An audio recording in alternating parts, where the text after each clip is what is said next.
Nagendraharaya Trilochanaya Vasmangaragaya Maheshwaraya Nityaya Shuddhaya Digambaraya Tasmai Nakaraya Namah Shivaya Mandakini Salala Chandana Charachitaya Nandeshwaram Prabhatanata Maheshwaraya Mandara Pushpa Bahu Pushpa Sapujita Tasmai Makara Yanama Shiva Shivaya Gauri Bharanabhya Brinda Suranya Daksha Dhavarnashakaryam Srinilakanta Vrishabhvajaya Tasmai Shakara Yanama Shivaya Vashishta Kambol Bhava Gautamarya Munindra Deva Chitashekaraya Chandarka Vaishwanara Lochanaya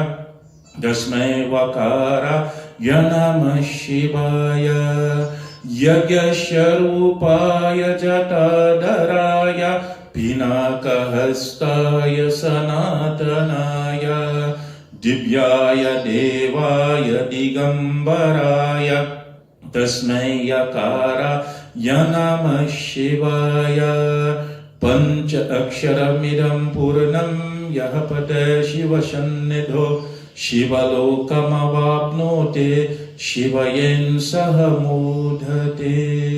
Bolo Kailaspati Maharaj ki jai. Tonight I have chanted the Panch Akshar Stotra to Bhagwan Shiva. Each one of these mantra end with one of the symbol of a Mahamantra, Namah Shivaya. And whenever we put Om in front of any mantra, Om brings the sanctity and bring the mantra to life, so to say.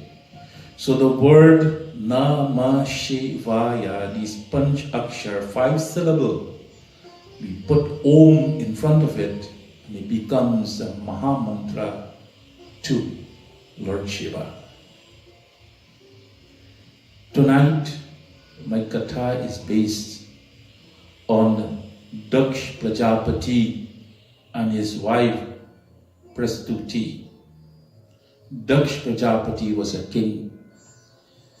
He was a son of Brahma.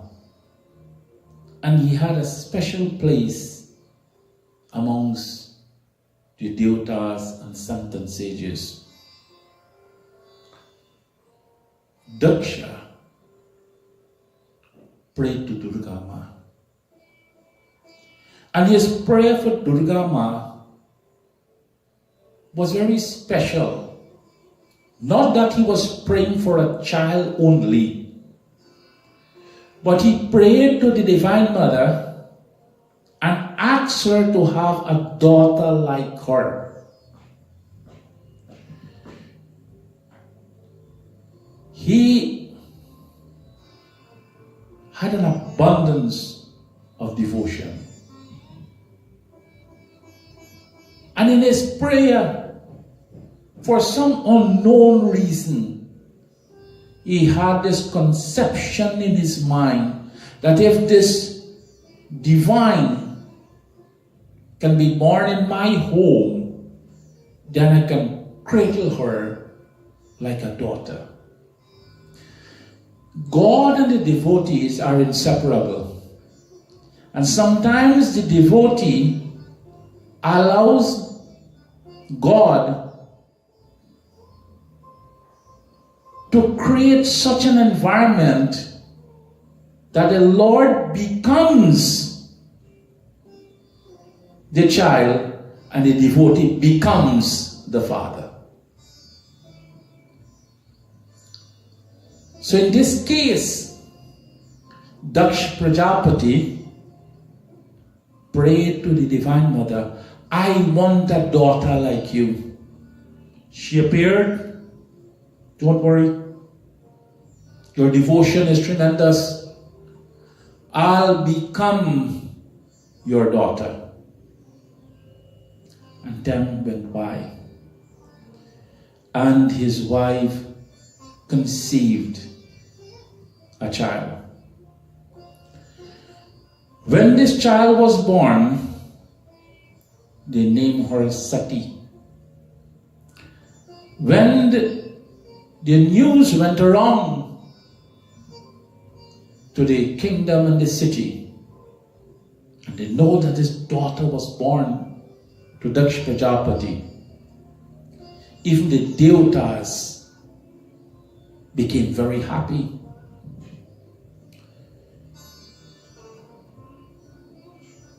Daksh Prajapati was overwhelmed having a daughter like the goddess in his home. But as this child started to grow, she started to be such a daughter that her devotion was similar to her father, to Lord Shiva. And as she was growing older, she met with Narada Muni one day. And Narada Muni said to her, continue to pray to Lord Shiva. One day, you'll get married to him. And she took this to heart. And she prayed to Bhagwan Shiva to get married to him.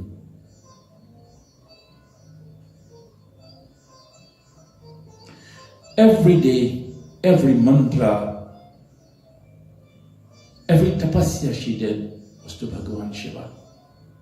You see, sometimes tapasya, or penance, when we do it in such a unique way, it allows the God factor in our life to become part of what we pray for.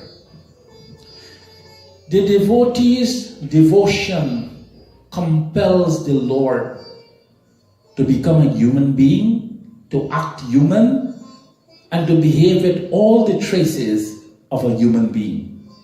That is why when we see sometimes, like the example for Ramayana, when Sita Mata was abducted by Ravan, we see Bhagwan Ram cry. We see he gave up the palace. We saw him traverse in the forest. All the things that a human being will do, he did. Why? Because the devotion of the devotees compelled him not only to be born as a human being in Raja Dashrath palace, but also to have human tendency. And those human tendency will have every emotion a human being will have. So similarly, Sati, even though she part of the Divine Mother, Parvati Ma, Durga Ma, she had every trace like a young girl in her father's home. Every desire like a young lady will have in her parents' home. And she continued to pray. When she continued to pray, Daksh Prajapati Maharaj was proud of her, had all the wonderful things possible in a positive way for his daughter, until the wedding date was planned. Now if we know Lord Shiva, we'll know he associates with a different kind of people. Bhoot, some people who are not the most pleasant to look at. His followers are people who are different, so to say. Some of them appeared with a few organs only. Some appeared in such a way that it's not pleasant view for them. But these was his friend. Bhagwan Shiva lives in the cremation ground. The ashes from the cremation is what he smeared on his body. He grow his hair long. And this day when he come to get married to Sati, it wasn't a pleasant view. And because it wasn't a pleasant view,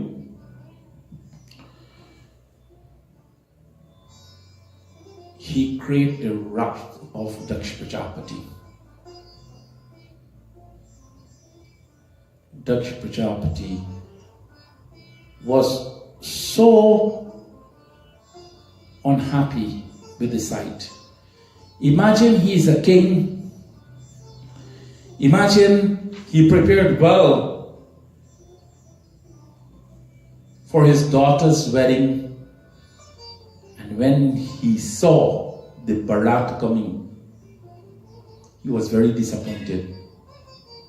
Because Bhagwan Shiva had a little piece of a deer skin around his waist, he had the snake around his neck, and all the people with him dressed similarly, and they were dancing and coming, and he sat on the bull, and they were coming as a Barat. When the Sati mother came out to welcome the groom and she saw this, she fell at the ground. She passed out because she did not expect this. The Lord here, if I may stop and interject a little bit,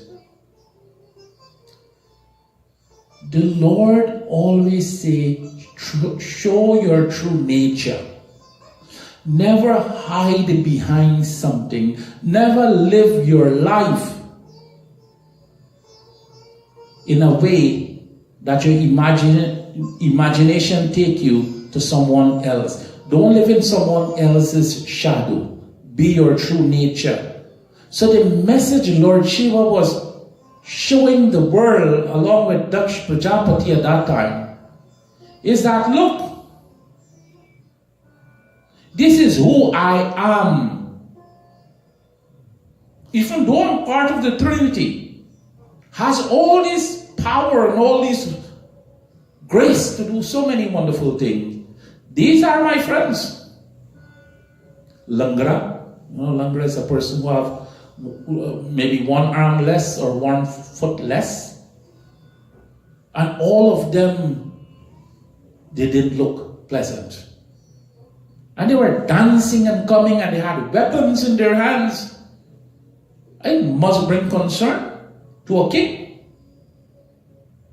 When Parvati looked through the window and she saw him, she said, "Arey, why is it you're coming this way?" In her mind she was thinking, but she is a bhakt to him. And she closed her eyes, and telepathically the message went to Lord Shiva.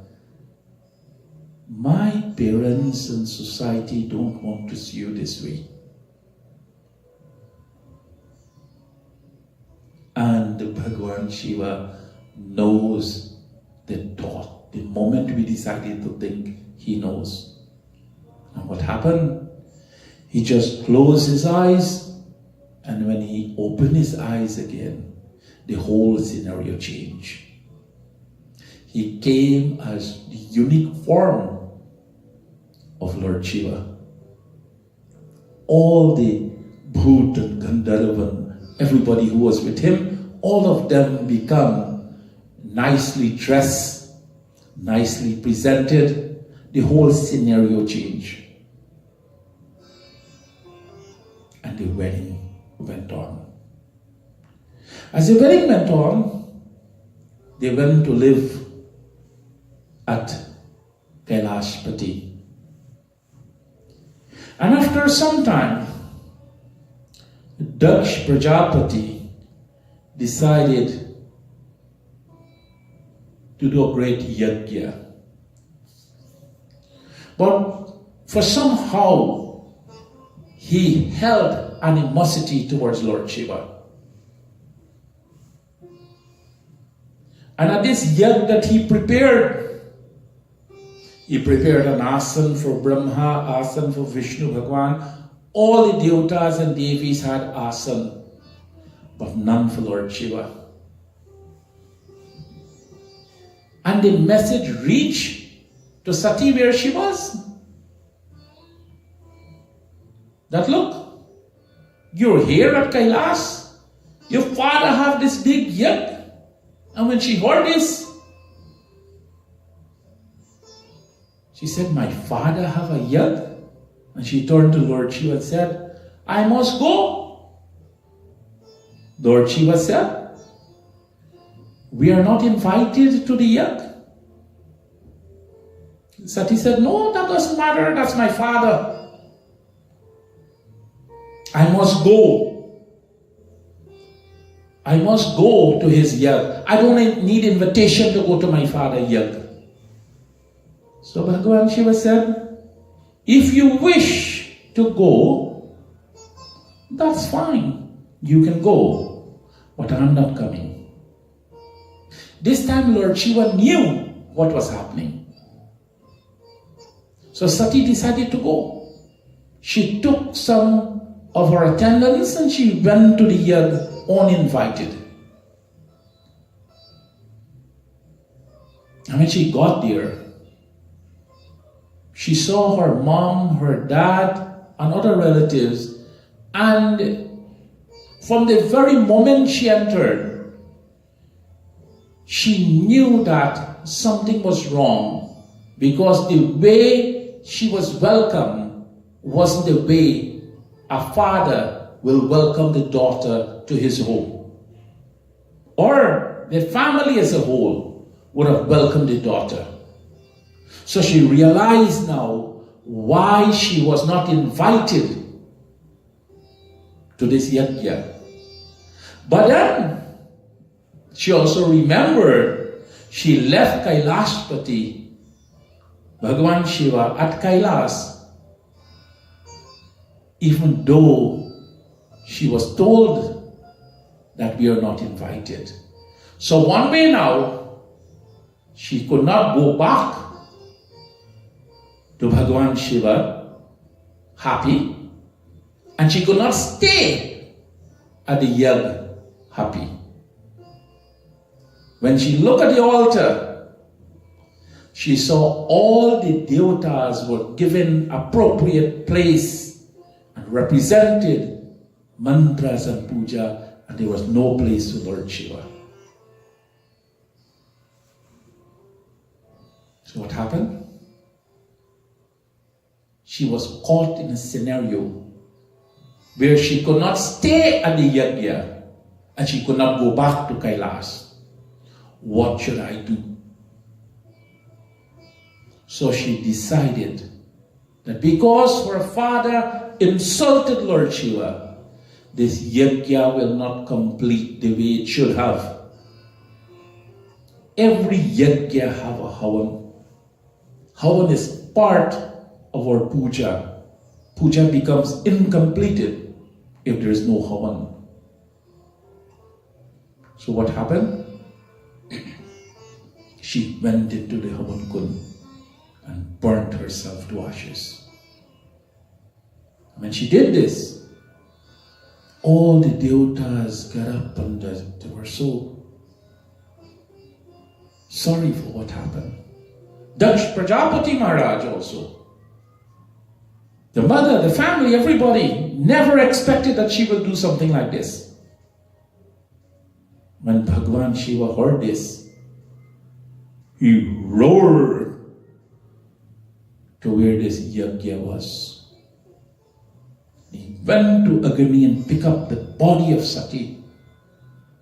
And when he looked at her ashes of this body, he became enraged. And as enraged as he was, all his followers disrupted the yoke of Daksh Prajapati.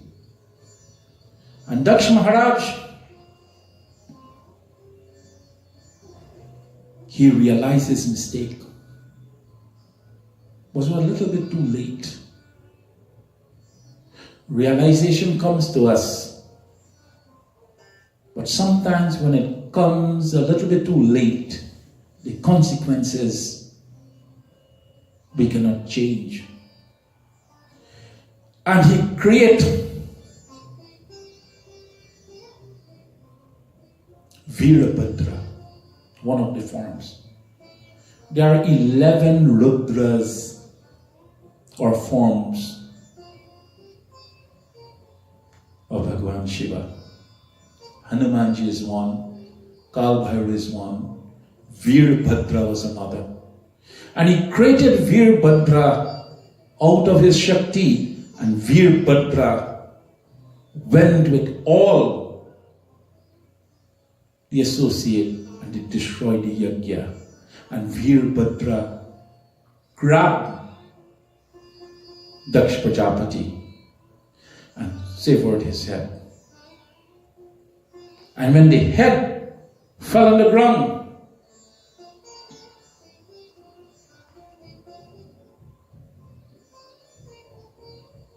there all the devatas became sad for Daksh Prajapati. And what happened? Even Lord Shiva got compassion for him. Narad intervened. He said it will be a Mahahatya to kill someone like Daksh Prajapati. He's the son of Brahma. And Shiva Bhagavan said, the first head I can find, I'll place it on him and he will continue to live. At that time, only the head of a goat he found. So he put the head of the goat on Daksh Prajapati. And this is how Daksh Prajapati got the head of a goat. And he realized, even Sati,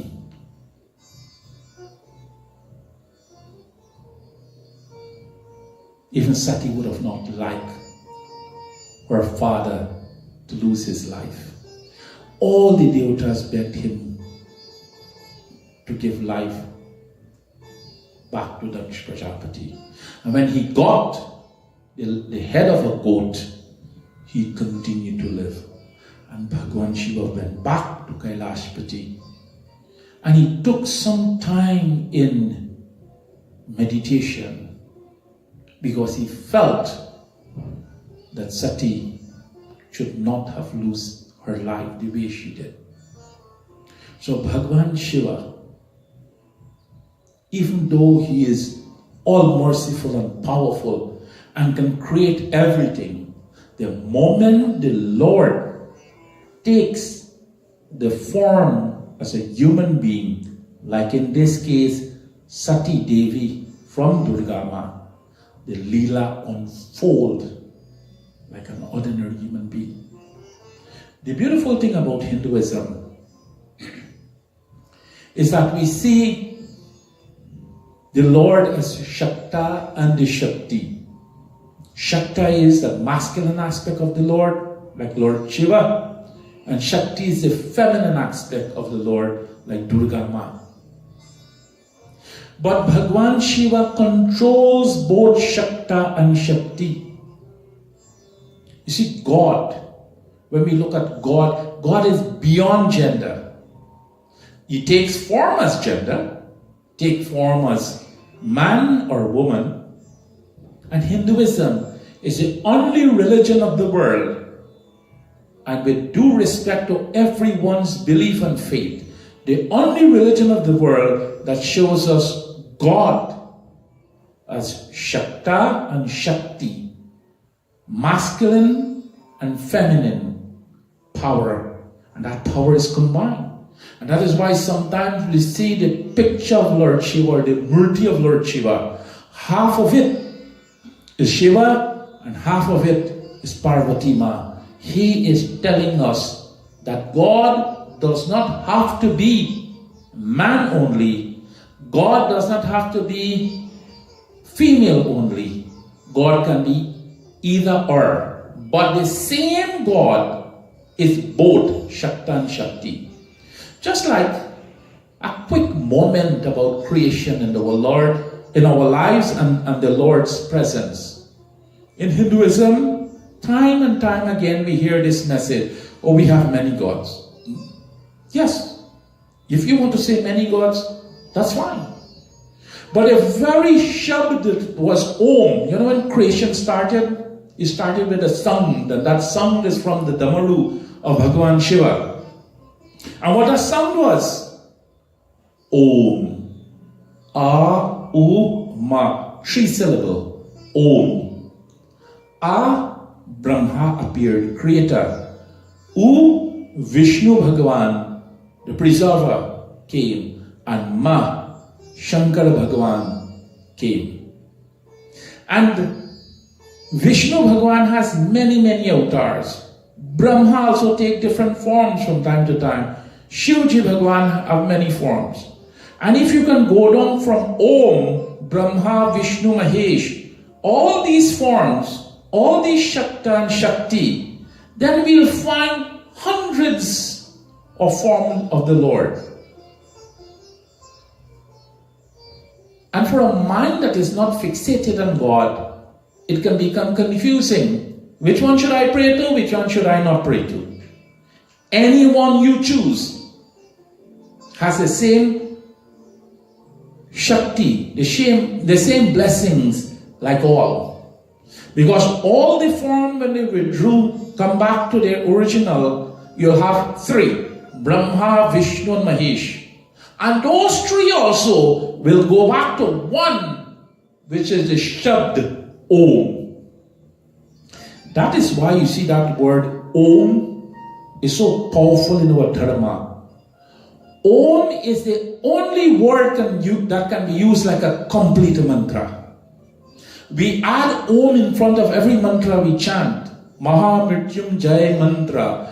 Om Trayambakam Yajamahe Sugandim Pushti Vardhanam Urvala Rukkamiva Vandanam Mrityur Mukshi Mamritat. Om bring the Shakti to the mantra. So every mantra we choose, we always put Om in front of it. Because when we put Om, we're putting Bhagwan, which is Brahma, Vishnu, Mahesh, and any other form you can think of. Because any form you can think of in this world, either will come from Brahma, Vishnu, and Mahesh. This Trinity. And this Trinity goes back to one which comes from the Shabd Om, which is one. So when you look at the altar with all the many deities and their forms, don't get confused. They are interconnected. Choose any one that you wish to pray. Whichever is your Ishdyota has the same power like anyone else of the form of the Lord. And there is no greater than the other. And that is why when as Hindus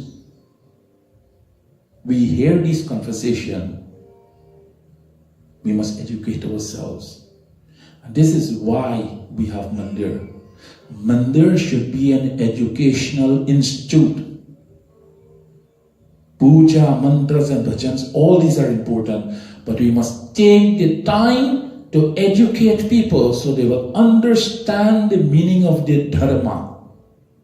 And that is why Shiva Mandir want to evolve and have a Mandir. And there's one thing we will promise you, and that is to the best of our ability, we will be information that we give will be according to Dharma.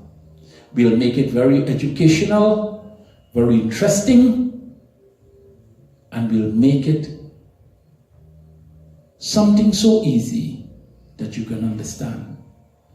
I hope tonight's Katha bring some message of peace to all of you. And remember, even the Lord will act like a human being when we ask Him to do so. Thank you for listening. We'll continue with many kathas for 21 nights. May the blessings of Lord Shiva be with you. Again, thank you to all our sponsors to make this happen. If you like to participate in the Lingam, please do so. If any way you like to contribute to make Shiva Mandir a reality, you can call me directly at 416-451-7716. We are open for any dialogue or discussion. We are ready to listen. We are ready to share, because this is not for an individual or one group of people. This is for Dharma. And those who protect Dharma, Dharma will protect them. Please join us in our Monday night Shiv Puja, and please share the message so we can be one united family, guided by one great leader, and that leader is Lord Shiva, the name of our mandir. Bol Shankar Bhagwan ki Jai.